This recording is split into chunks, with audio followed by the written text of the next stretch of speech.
The Texas sun dipped below the horizon line of the ranch porch at sunset, painting the vast expanse of the hill country in bruising shades of purple and burnt orange.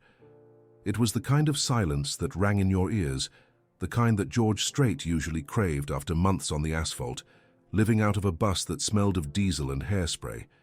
But tonight, standing on the polished wood of his veranda, clutching a cup of black coffee that had long since gone cold, the silence felt heavy. It felt like a judgment. The image of the peaceful ranch faded, dissolved by the blinking of his eyes, replaced instantly by the blinding, electric reality of the present moment. He was not on his porch.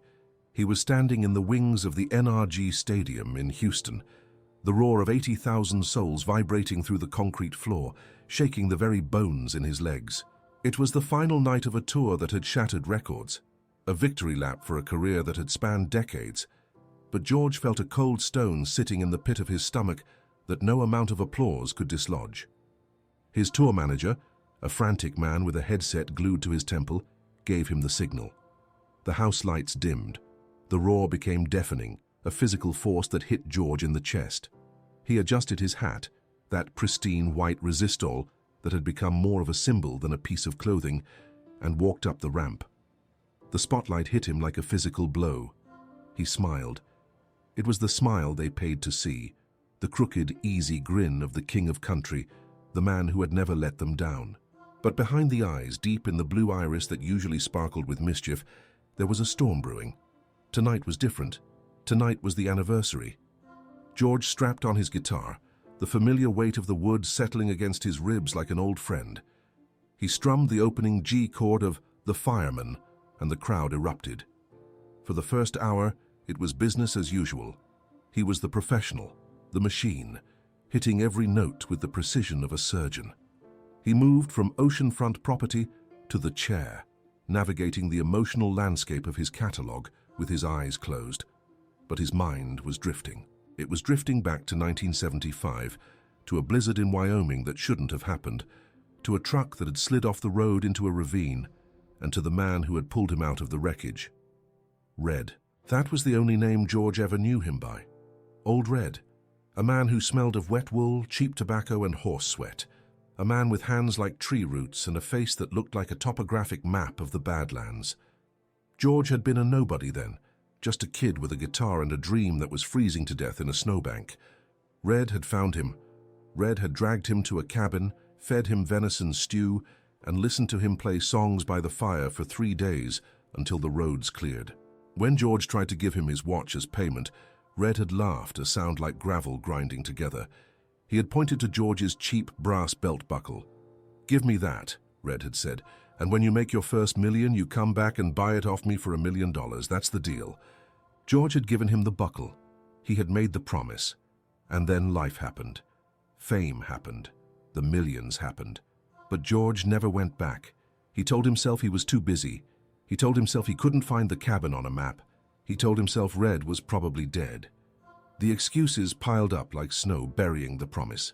Now, 40 years later, under the blinding lights of the Houston Stadium, the guilt was a living thing in George's throat. He launched into Troubadour, a song about aging and looking back, and for the first time that night, his voice cracked. It was subtle, a microscopic fracture in the perfection, but he heard it. He cleared his throat and looked out into the abyss of the audience. The stadium was a sea of illuminated smartphones, cowboy hats, and waving signs. It was a blur of motion and color. But as the song transitioned into the bridge, George's eyes swept the front row of the VIP section. These were the seats that cost more than a new truck. They were filled with oil tycoons, politicians, and socialites, all dressed in designer Western wear, holding expensive drinks, laughing and singing along. And then the world stopped. Right there in the center of the chaos, in the most expensive seat in the house, Section A, Row 1, Seat 5, there was a hole in the reality of the concert, a zone of absolute stillness. Sitting there was a figure that did not belong. The man was not wearing a designer shirt. He was wearing a canvas duster coat, cracked and stained with the mud of 1,000 pastures, the leather worn down to the suede in patches. He wore a hat that had lost its shape decades ago, the felt stained with sweat and rain, pulled low over his eyes. He wasn't holding a drink. He wasn't holding a phone. He wasn't singing. He was sitting with his hands resting on his knees, his posture upright, rigid, like a granite statue placed in the middle of a riot. George stopped playing. His hands froze on the fretboard. The band, professionals that they were, kept the rhythm going for a few bars, confused, looking at each other. The drummer, Mike, hit the snare a little harder, trying to snap George out of it. But George couldn't look away. The lights from the rig above swept over the crowd, bathing the front row in blue, then red, then white. When the white light hit the figure, George saw the face. It was red. It was impossible. It had to be a hallucination brought on by exhaustion and guilt. Red would be over 90 years old now. Red was a hermit who lived in a cabin in Wyoming, not a man who bought front-row tickets to a stadium show in Houston. But the details were too sharp, too visceral to be a dream. George saw the scar running down the man's left cheek, the result of a barbed wire accident he had told George about during the blizzard. He saw the way the man's knuckles were swollen with arthritis, and he saw the eyes. Even from the stage, even through the glare of the spotlights and the distance, George felt the weight of those eyes. They weren't angry. That would have been easier to handle. Anger George could fight. Anger he could dismiss. But these eyes were filled with a profound, crushing sadness, a disappointment so deep it felt like it could swallow the entire arena. The music seemed to fade into the background, becoming a dull roar like the ocean in a shell.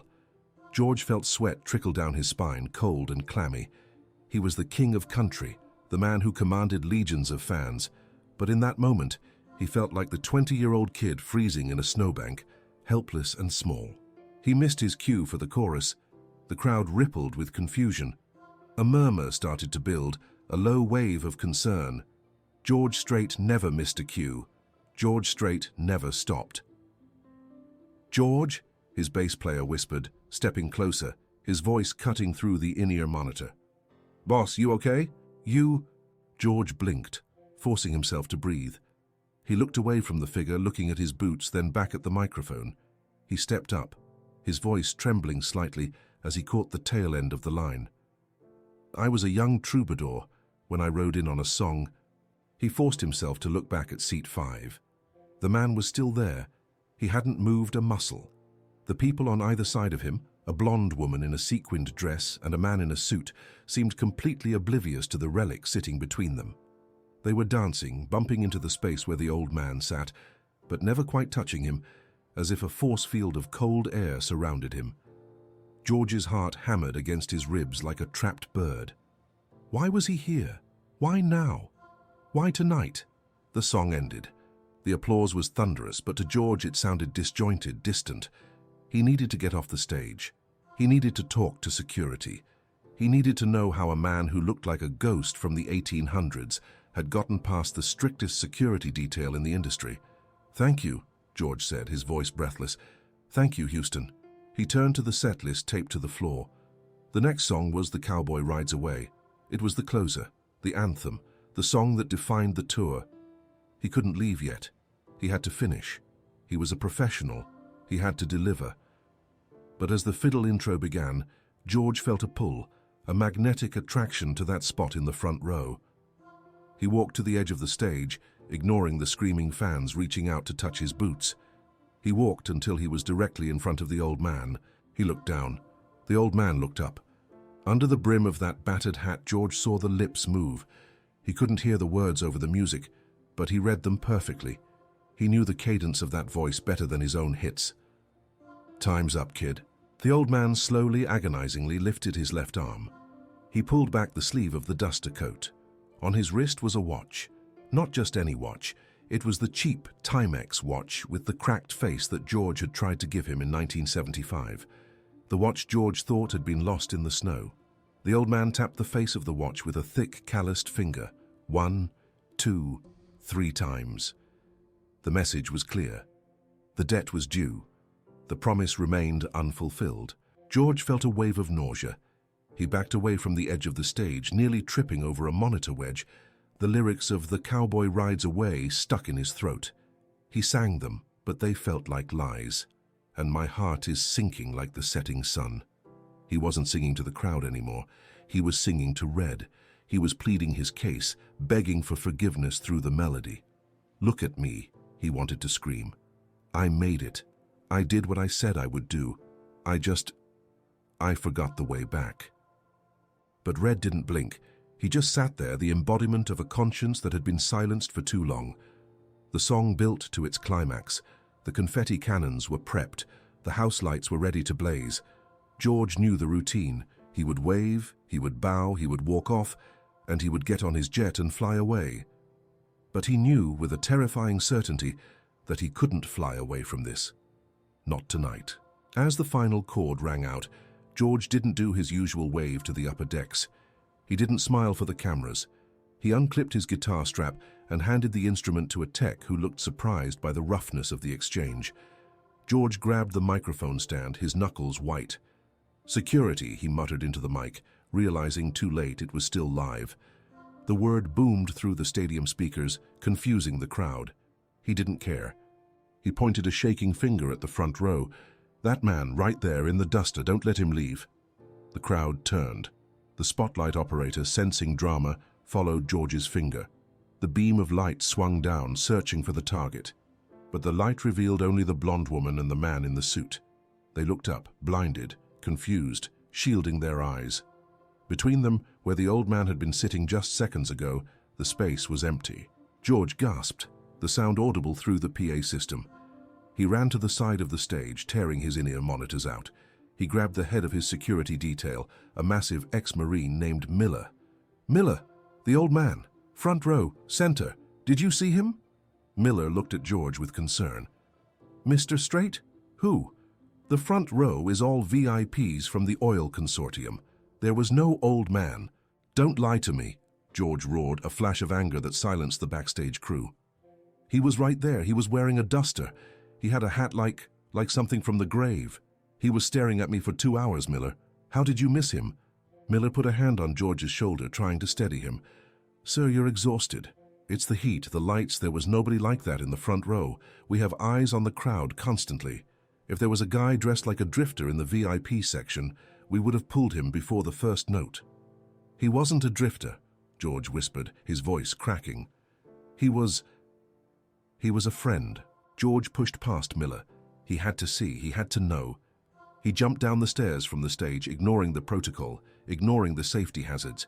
He hit the concrete floor of the arena and shoved his way through the barrier. The fans in the front row went wild, screaming, reaching for him, thinking this was part of the show, a special moment of intimacy with the king. Back up," Miller screamed, his team forming a wedge around George. George fought through the grasping hands. He reached the barrier of the front row. He looked at the seat. Seat 5. It was a plush, red velvet folding chair. It was empty. The blonde woman next to it was staring at George with wide, star-struck eyes. "Oh my God, George, I love you," she shrieked. George ignored her. He gripped the back of the empty chair. "Who was sitting here?" he demanded, staring at the woman. "Who was sitting in this seat?" The woman blinked, taken aback by the intensity in his eyes. "What? Nobody, George. That seat was empty all night." "No," George shook his head, sweat flying from his brow. "No, I saw him. I saw him sitting right here. He looked at me." "I swear," the woman said, looking at her husband for support. "We put our coats on it for a while, but nobody sat there. We thought it was weird, you know? Front row ticket, empty seat." George felt the world tilting on its axis. Was he losing his mind? Had the guilt finally fractured his brain? He looked at the seat again. The red velvet was smooth, undisturbed.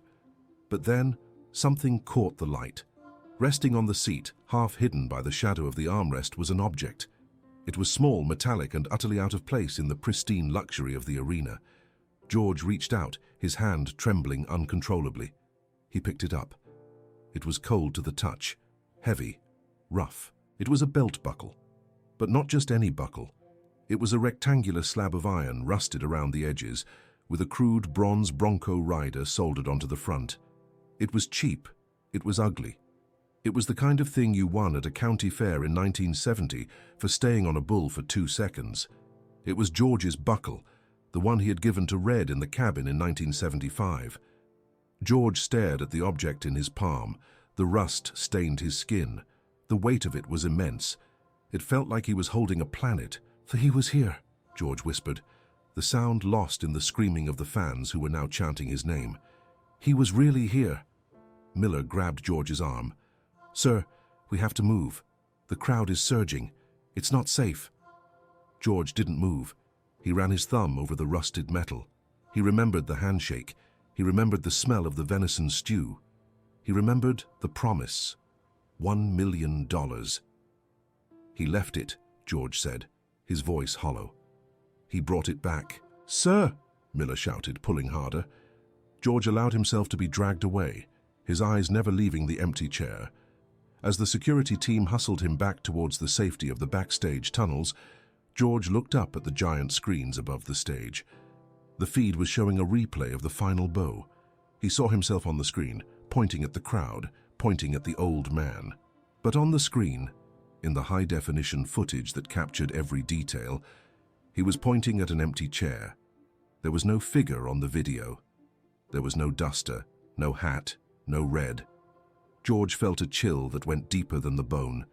It went straight to the soul. He wasn't dealing with a fan. He wasn't dealing with an intruder. He was dealing with something that defied the laws of the physical world. They reached the dressing room area. The hallway was lined with executives, family members, and label representatives, all holding champagne, ready to celebrate the end of the historic tour. They cheered when they saw George, popping corks, shouting congratulations. George walked past them like a zombie. He didn't hear them. He didn't see them. He walked straight into his private dressing room and slammed the door, locking it behind him. The room was silent, luxurious, filled with flowers and gifts. George walked to the vanity mirror. He looked at his reflection. The lines around his eyes were deeper than he remembered. He looked tired. He looked old. He placed the rusty buckle on the marble countertop. It sat there, an ugly, honest artifact in a room of superficial beauty. Why? Why did Red come? Why did he leave the buckle? The deal was that George would buy it back. If Red returned it, did that mean the deal was off? Did that mean George had failed so badly that Red didn't even want the money anymore? Or was it a warning? George sat down heavily on the leather sofa. He put his head in his hands. He needed answers. He needed to find Red. He needed to know if the man was alive or dead. He pulled his phone out of his pocket. His hands were shaking so bad he could barely type. He opened his contacts. He scrolled all the way down, past the famous names, past the business contacts, to a number he hadn't dialed in 20 years. Wyoming County Sheriff. He hit dial. The phone rang. Once, twice, 3 times. Sheriff's Department. Deputy Evans speaking. "This is George Strait," George said, his voice raspy. There was a pause on the other end. "Yeah, right, and I'm Willie Nelson. Look, buddy, it's a late night." "Don't hang up," George commanded, his voice dropping into that serious, low register that everyone in America recognized. "This is George Strait. I need you to look up a name for me. It's an emergency." The deputy went silent. The authority in the voice was unmistakable. Yes, sir. Mr. Strait, I apologize. What can I do for you?" "I need to know about a man named Red," George said. "I don't know his last name. He lived in a cabin off Route 191 near the Hoback River. He'd be in his 90s now. He saved my life once." "Red?" the deputy asked. "You mean Old Man Red? Red Miller?" "Maybe," George said, gripping the phone. Is he still out there?" The deputy sighed, a sound that crackled over the line. "Mr. Strait, Red Miller hasn't lived in that cabin for 10 years. The county condemned it. He was moved to a state facility in Casper, a hospice center." "Hospice?" George felt his stomach drop. "Is he still there? Can I call him?" "I don't know, sir," the deputy said, "but I can give you the number for the center. If he's still with us, that's where he'd be." George wrote the number down on a napkin with a trembling hand. "Thank you, deputy." He hung up. He stared at the number. He looked at the buckle. If Red was in a hospice in Casper, Wyoming, how was he sitting in the front row in Houston, Texas, 30 minutes ago? George picked up the buckle again. He turned it over. On the back, scratched into the rusted metal with something sharp, like the point of a knife, were fresh marks. They weren't there in 1975. They were bright, shiny scratches against the old iron. George squinted. He held it up to the light. The scratches formed numbers. 7, 7, 7, 7. What did it mean? A date? July 7th? No, that was months away. A Bible verse? A coordinate? George felt a sudden sharp pain in his chest. Not a heart attack, but a pang of intuition. 7:07. He looked at the digital clock on the wall. It was 11:15 p.m. He looked back at the buckle. He dialed the number for the hospice center in Casper. The phone rang for a long time. Finally, a tired-sounding nurse answered. Sunset Valley Hospice, this is Sarah. Sarah, my name is George. He didn't use his last name this time. I'm calling about a patient, Red Miller.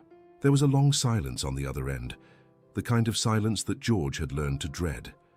Are you a family member? Sarah asked softly. I'm an old friend, George said. I owe him money, a lot of money. I'm sorry, sir, Sarah said, her voice gentle. Mr. Miller passed away this evening. George closed his eyes. Tears, hot and fast, spilled over his cheeks. He had known. The moment he saw the empty chair, he had known. What time? George asked. Please, Sarah. What time did he go? Let me check the chart, she said. I hear the rustling of papers.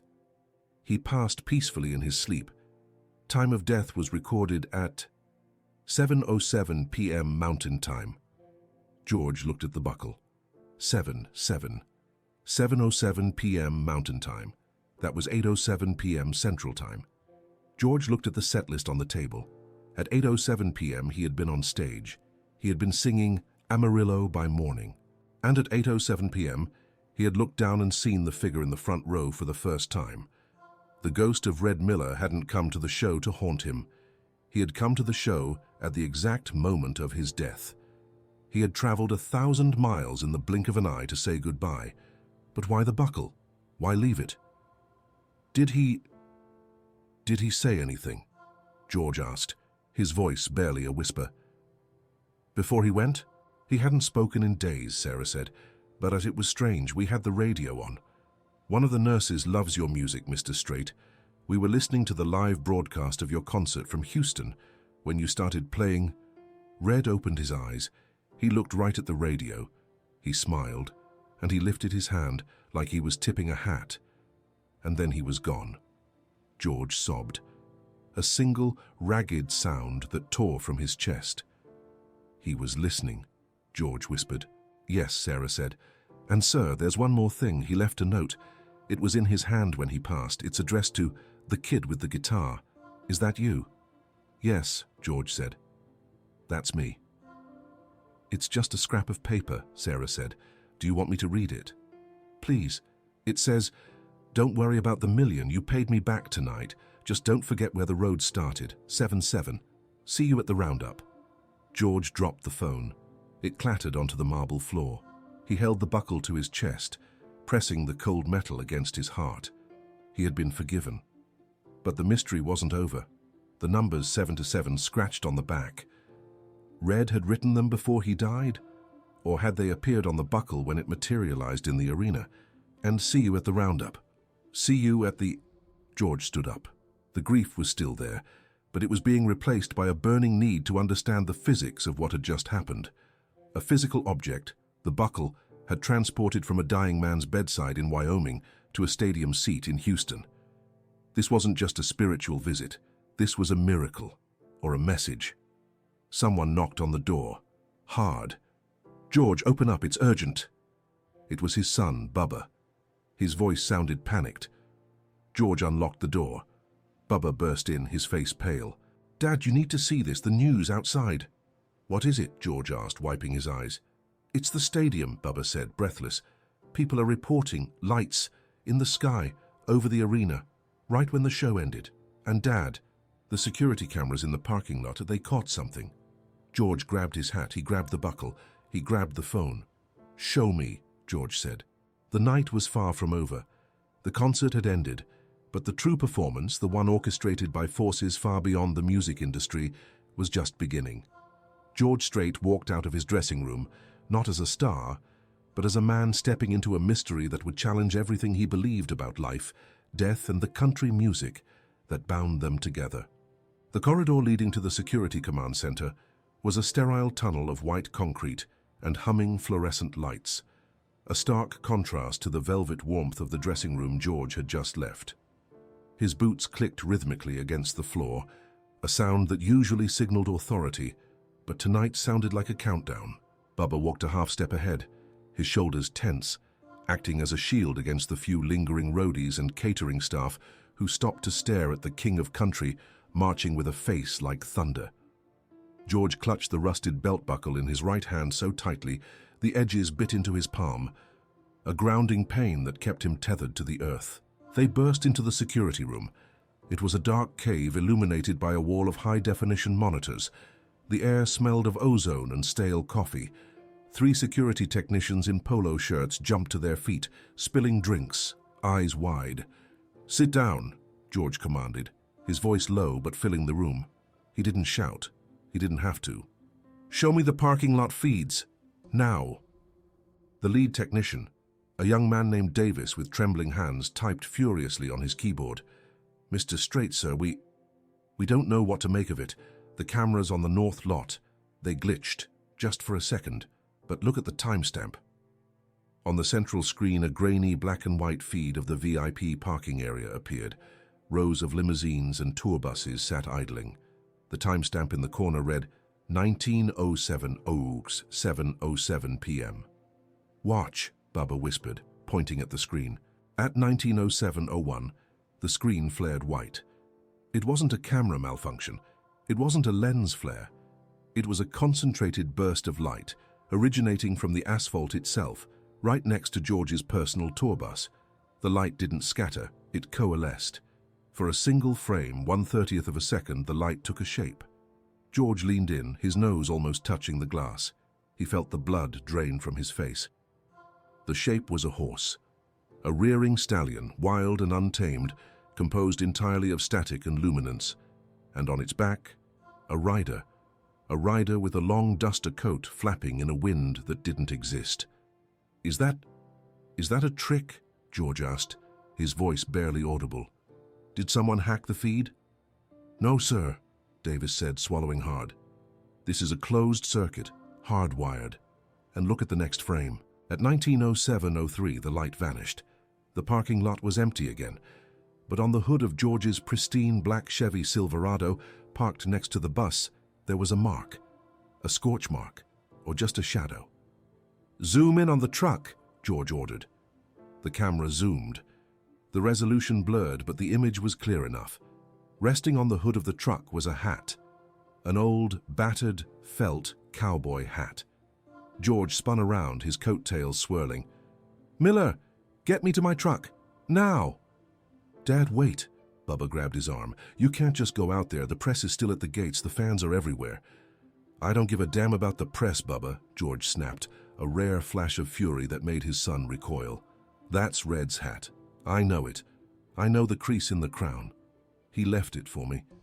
He softened, seeing the hurt in his son's eyes. He placed a hand on Bubba's shoulder. "Son, listen to me. This isn't about the show anymore. This is about a debt. A debt I didn't pay. If I don't go out there, if I don't see it with my own eyes, I'll never be able to sing another note. You understand?"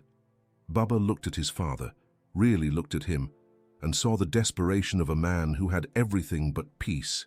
He nodded slowly. "Okay, Dad. I'll drive. Miller, clear a path." The walk to the loading dock was a blur. Security formed a flying wedge, pushing through the throngs of people. George kept his head down, the buckle burning a hole in his pocket. They burst out into the humid Houston night. The air was thick, heavy with the smell of exhaust and impending rain. They reached the Silverado. It was parked in a cordoned-off area, gleaming under the floodlights. And there it was. Sitting on the hood, looking as out of place as a tumbleweed in a jewelry store, was the hat. It was ancient. The felt was stained with sweat and grease, the band made of braided horsehair that had unraveled with time. It smelled of sagebrush and wood smoke, a scent so powerful it cut through the diesel fumes of the arena.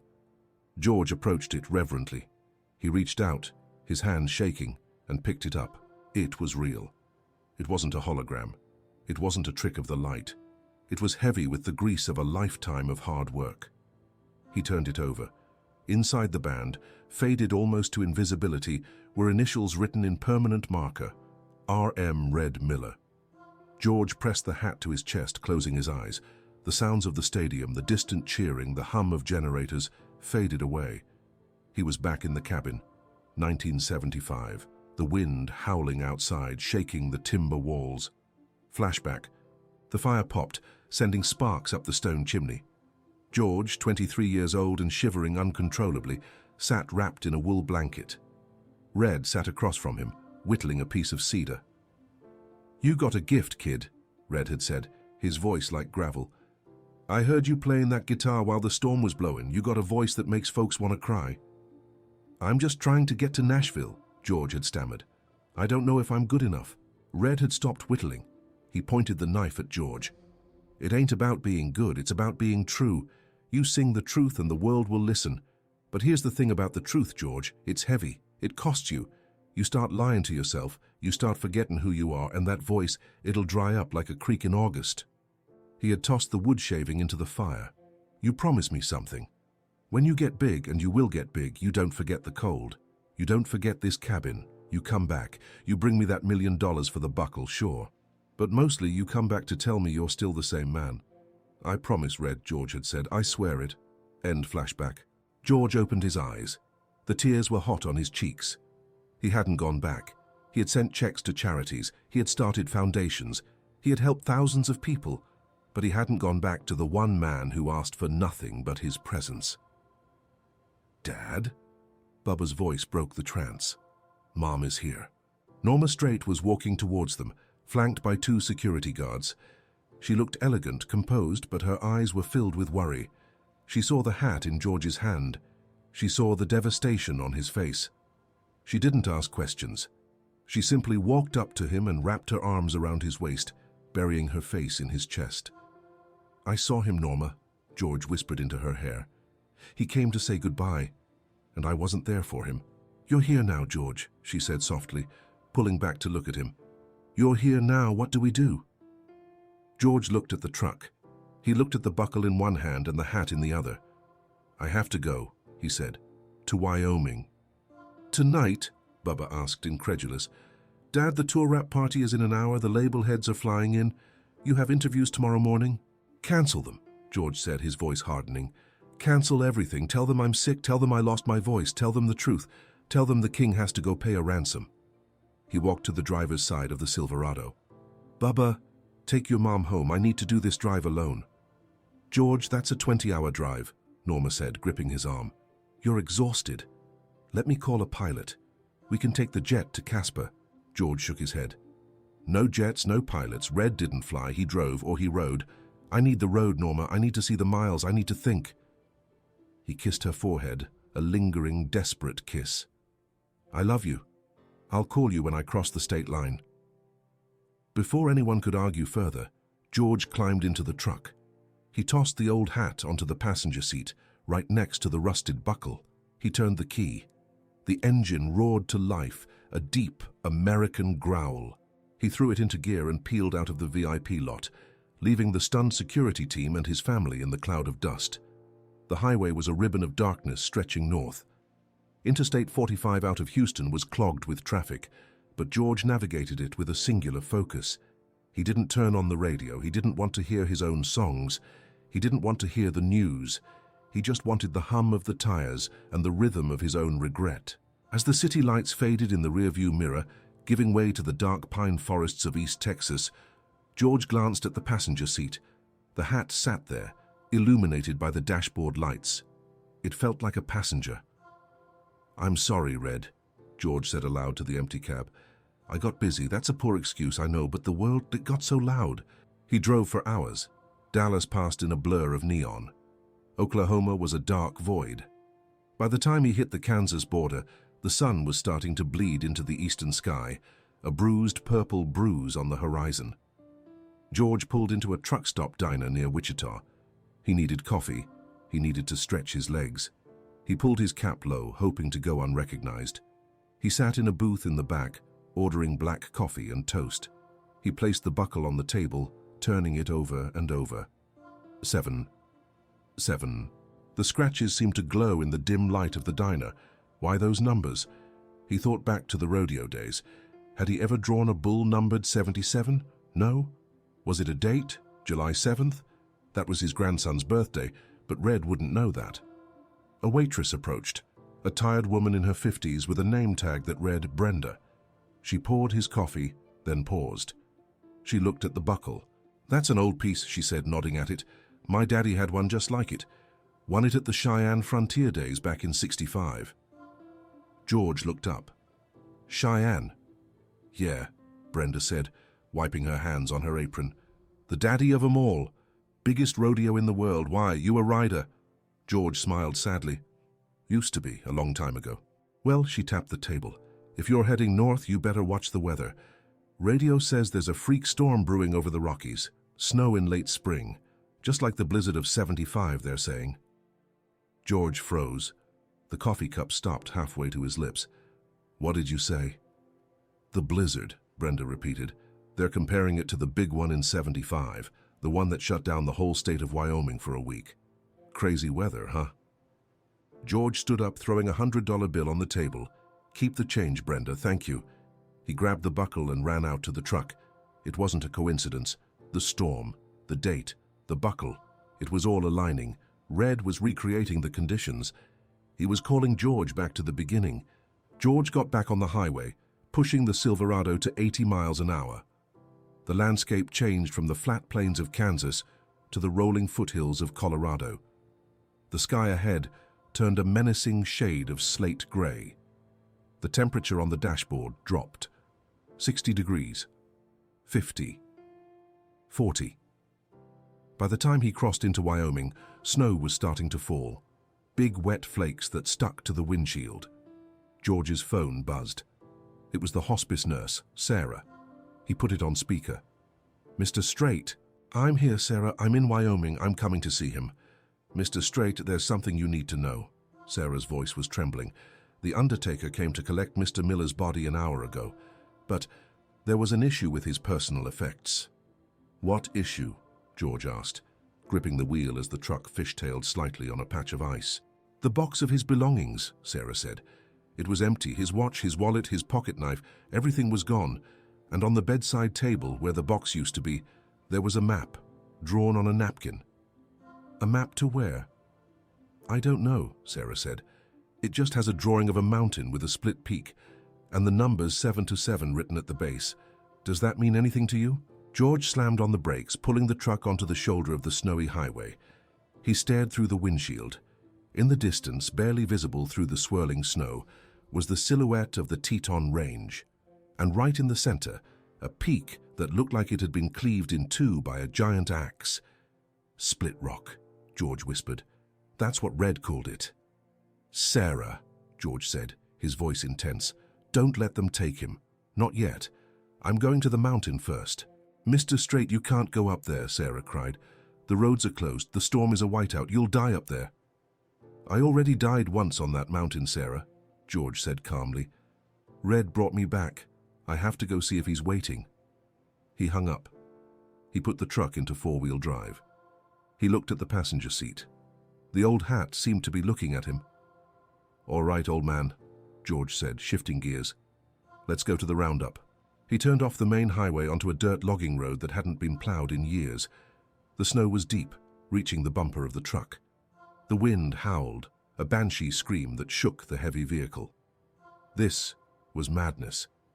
He was George Strait. He was a national treasure. He had a family, a legacy, a life of comfort.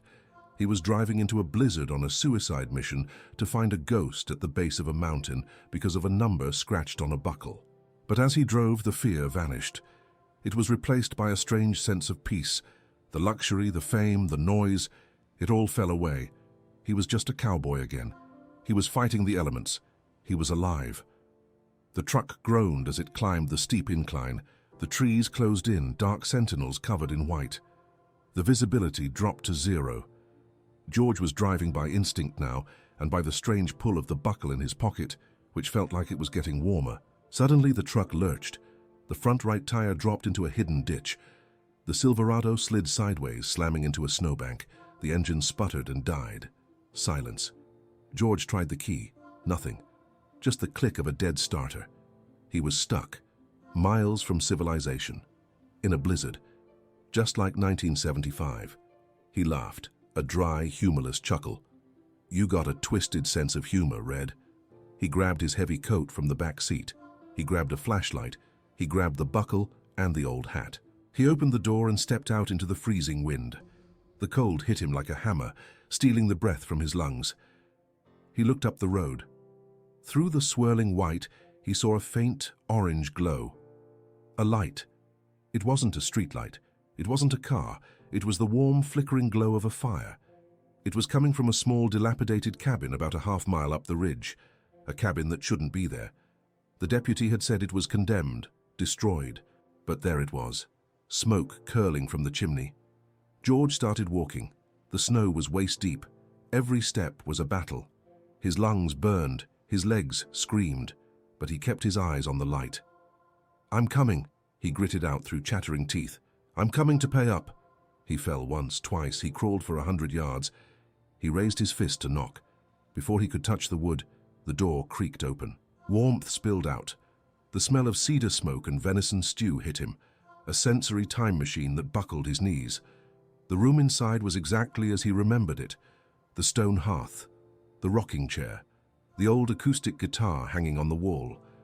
George's first guitar, the one he had left behind as collateral. No, he had taken that with him. Sitting in the rocking chair facing the fire was a figure. He wasn't transparent. He wasn't glowing. He looked solid, real. He was wearing the duster coat. He was whittling a piece of cedar. The figure stopped whittling. He stood up slowly, his joints popping. He turned to face George. It was Red. Not the old, dying man from the hospice, but the Red from 1975, strong, vital, the scar on his cheek vivid and red. He looked at George, shivering in the doorway. He looked at the hat in George's hand. He looked at the buckle. Red smiled. That same gravelly, crooked smile. "Ah, you're late, kid," Red said. "I've been keeping the stew warm for 40 years. George collapsed onto the floorboards, weeping. "I'm sorry. I'm so sorry." Red walked over. He didn't offer a hand to help George up. Instead, he reached out and took the buckle from George's frozen fingers. He inspected it, nodding. "You kept it," Red said. "That counts for something." "I didn't bring the million," George sobbed. "I didn't bring the money." Red laughed. "Money? You think I give a damn about paper, George? I told you to buy it back, but the price wasn't cash." Red pointed to the guitar on the wall. "The price was the song," Red said. "The one you were writing the night the storm hit. The one you never finished. The one you were too scared to play because it was too real." George looked at the guitar. He remembered. The song was called "The Weight of the Wind." He had never recorded it. He had never played it for anyone. It was about fear, about dying alone. It was the most honest thing he had ever written, and he had buried it because it didn't fit the radio format. "You want the song?" George asked, his voice shaking. "I want the truth," Red said. "Play it. Play it for me and the debt is paid. Play it and you can go back down that mountain. Refuse, and well, the snow is getting deep out there." The stakes were clear. This wasn't a dream. This was a trial, a final test of the soul. George stood up. He walked to the wall. He took down the old guitar. The strings were rusty, but it was in tune. He sat on a wooden stool by the fire. He looked at Red, who sat back in the rocker, closing his eyes, waiting. George took a breath. He put his fingers on the fretboard. The calluses on his fingers, earned over 50 years of playing, met the steel strings. He began to play. The cabin was silent, save for the crackle of the cedar logs in the hearth and the mournful whistle of the wind through the chinking in the walls. George sat on the three-legged stool, the wood of the old acoustic guitar cold against his chest. It was a Martin D28. The finish checked and cracked like a dried riverbed, the same guitar he had played in this very room 40 years ago. He closed his eyes. He didn't need to look at the fretboard.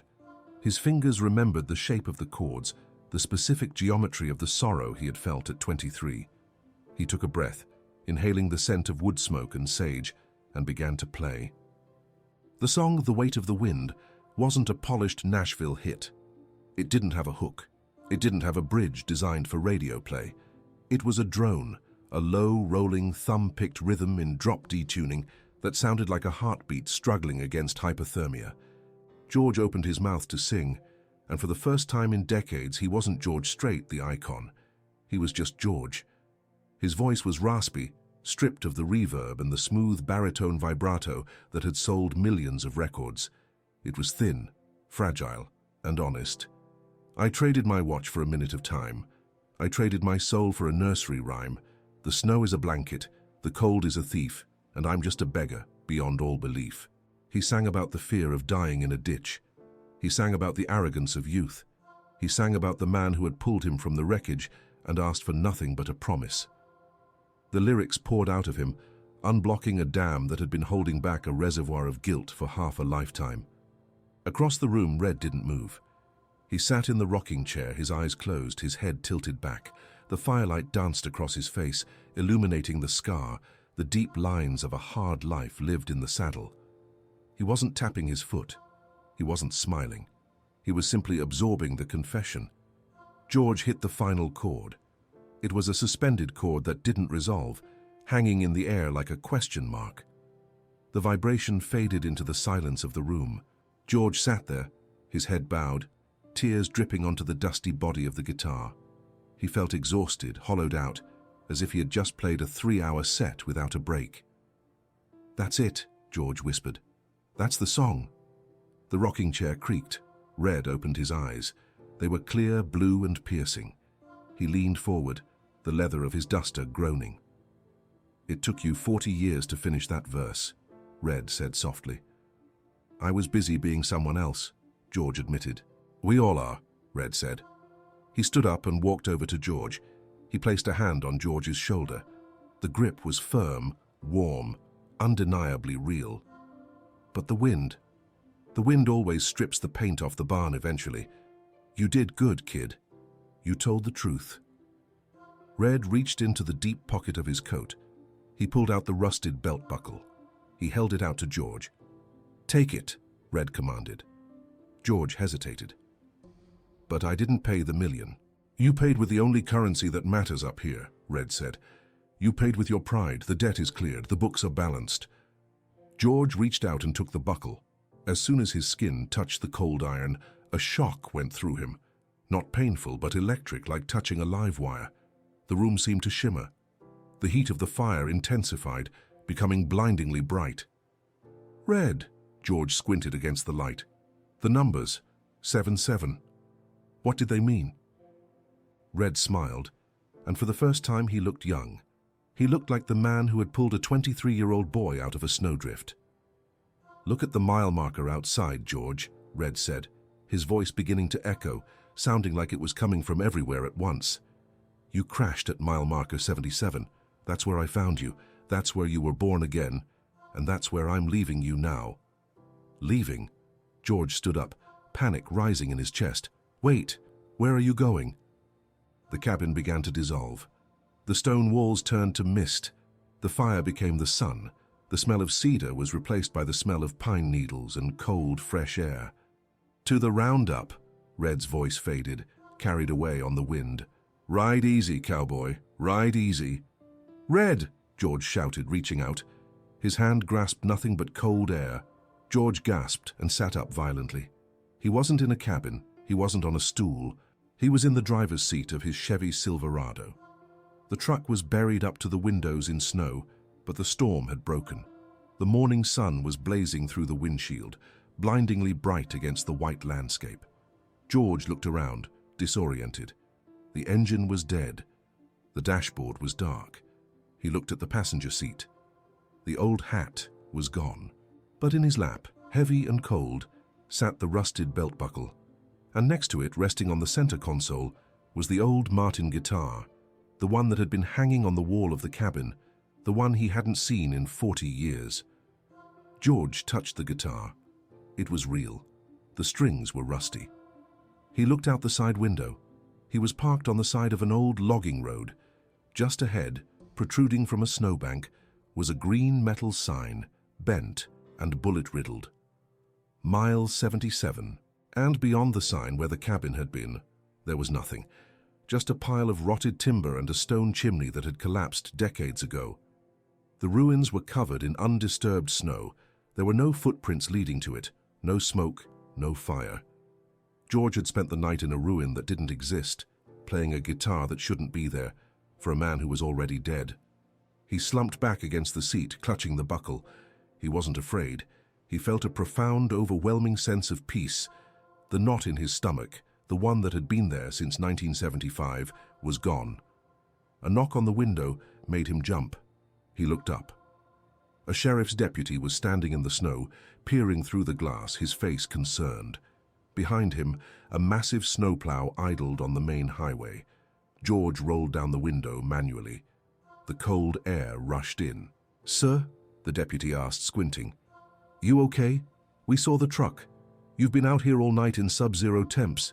The engine's dead. How are you not frozen to death?" George looked at the buckle. He looked at the ruins of the chimney. "I had a fire," George said quietly, "and good company." The deputy looked at him strangely, then his eyes widened as he recognized the face under the cowboy hat. "Wait a minute. Are you—" "Yeah," George said, opening the door. "I'm George. I need a lift to Casper." The funeral for Red Miller was a quiet affair. It was held 2 days later in a small chapel on the outskirts of Casper. There were no cameras, no press, just a few nurses from the hospice, the local pastor, and the king of country music standing in the back row, wearing a black suit and holding a black resistol hat. When the service ended, George waited until everyone had left. He walked up to the open casket. Red looked smaller in death. The vitality of the man in the cabin was gone, replaced by the waxen stillness of the end, but the face was the same. The scar was there. George reached into his pocket. He pulled out the rusted buckle. He placed it gently on Red's chest, right over his heart. Then he reached into his guitar case and pulled out a brand new polished silver buckle, the one he had won at his first major rodeo, the one that had started his career. He placed it next to the rusty one. "Interest," George whispered. "Paid in full." He leaned down and kissed the old man's cold forehead. "Thank you for the lesson, Red. I won't forget the cold again." George turned and walked out of the chapel. He walked out into the bright Wyoming sunlight. He took a deep breath. The air tasted sweet. He pulled out his phone. He dialed his tour manager. "George, where are you? The press is going crazy. Everyone is asking about the ghost at the concert. We need a statement. We need to spin this." "No spin," George said, walking towards his rental truck. "Cancel the interviews. Cancel the press release." "But George, what do we tell them?" "Tell them nothing," George said. "Tell them I went for a ride, and tell the boys in the band to get ready. We're adding a new song to the set list for the next leg." "A new song? Which one?" "It's called The Weight of the Wind," George said, "and it's going to be acoustic, just me and the guitar." He hung up. The scenario returned to where it began, the ranch porch at sunset. The Texas heat was gentle now, the evening breeze rustling the mesquite trees. George Strait sat on the wooden railing, a fresh cup of coffee in his hand. The sun was dipping below the horizon, painting the sky in the same bruising purples and oranges as that night in Houston. But the silence was different now. It wasn't heavy, it wasn't judgmental, it was companionable. George looked out over his land. He saw his horses grazing in the distance. He saw his grandchildren playing near the barn. He picked up his old Martin guitar, the one from the cabin, which he had paid a luthier $10,000 to restore without removing the water stains or the smell of smoke. He strummed a D chord. It rang out clear and true. He thought about the figure in the crowd. He thought about the empty chair. He thought about the 7-7 scratched into the iron. He realized now that the stranger hadn't been a haunting. It had been a rescue mission. Red hadn't come to collect a debt. He had come to save George from drowning in his own success. He had come to remind him that before he was a king, he was a man who owed his life to the kindness of a stranger in a storm. George smiled. He tipped his hat to the setting sun, to the invisible rider who was always out there somewhere past the horizon, scouting the trail ahead. "See you at the roundup, Red," he whispered. He began to play, the music drifting out over the Texas plains, rising like smoke, carrying the weight of the wind and the lightness of a soul finally at rest.